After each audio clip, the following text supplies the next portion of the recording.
حضرت صوبان رضی اللہ تعالیٰ عنہ کہتے ہیں کہ نبی علیہ الصلوۃ والسلام نے ارشاد فرمایا کہ یوشک الامم ان تداع علیکم کما تداع العاقلۃ الی قصعتھا، کافروں کے سارے گروہ اور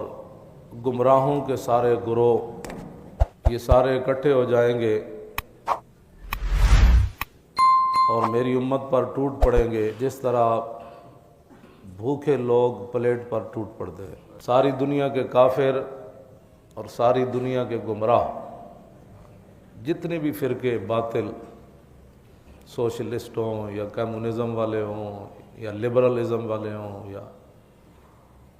این جی اوز ہوں یا اپنے منافق ہوں یا بیگانے ہوں، سارے حضور نے فرمایا کہ سارے کے سارے مل کر میری امت پر ایسے ٹوٹ پڑیں گے جس طرح بھوکے پلیٹ پر ٹوٹ پڑتے۔ تو صحابہ اکرام میں سے ایک صحابی نے عرض کی، فقال قائل ومن قلۃ نحن یومئذ، حضور پھر آپ کی امت اس وقت اتنی چھوٹی سی رہ جائے گی، پلیٹ بن جائے گی، اتنی تعداد ان کی کم ہو جائے گی کہ پلیٹ بن جائیں گے، پوری دنیا ان کو کھانے کے لیے پھر دوڑ پڑیں گے، ایسے والے حالات ہو جائیں گے۔ آپ کی امت بالکل کثیر سے قلیل رہ جائے، جس طرح پلیٹ ہوتی ہے اس طرح پوری دنیا اس پر ٹوٹ پڑے گی۔ تو نبی علیہ السلام نے فرمایا قال بل انتم یومئذ کثیر، فرمایا نہیں میری امت کی تعداد اس وقت بہت زیادہ ہوگی۔ جس وقت مسلمانوں کے گھروں پر غیر ملکی فوجیں تلاشیاں لیں، اس وقت مسلمانوں کا نصاب تعلیم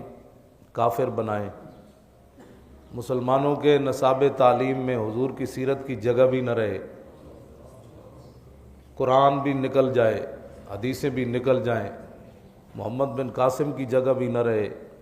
صلاح الدین ایوبی کا تذکرہ بھی ختم کر دیا جائے، محمود غزنوی کا نام لینا بھی دہشت گردی بن جائے، تو یہی پلیٹ ہے اور پلیٹ کیا ہے؟ ہو مملکت خدا داد پاکستان تو پگڑی پہن کر تصویر اچھی نہ آتی ہو، یہی پلیٹ ہے اور پلیٹ کیا ہے؟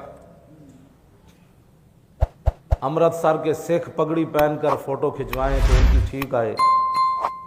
اور حضور کی امت کے علماء فوٹو کھنچوانے جائیں حج عمرے کے لیے تو کہیں جی پگڑی اتار دو، تو یہی پلیٹ ہے اور پلیٹ کیا ہوگی؟